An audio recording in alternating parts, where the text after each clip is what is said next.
Róbert, þetta var ekki, já hvað vantaði upp á í dag? Hverju munnaði?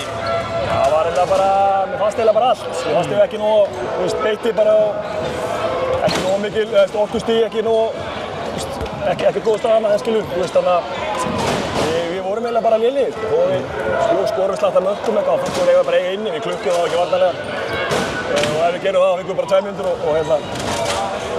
þannig að það er ýmislegt sem við þurfum bara að skoða. Kannski vera með meira fókus á sjálfur okkur heldur að vera eitthvað í einhverjum tómgæðstöðum. Já. Ég var eftir að horfa á leikinn en Brynja.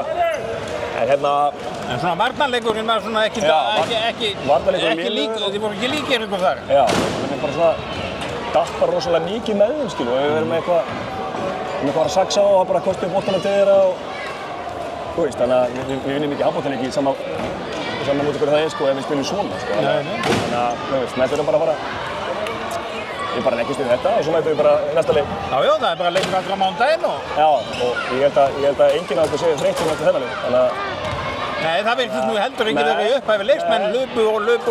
Já, þannig að við bara mætum næsta leik bara og allir happy sko. Og jafnir metir? Hvað segirðu? Já, gerum það.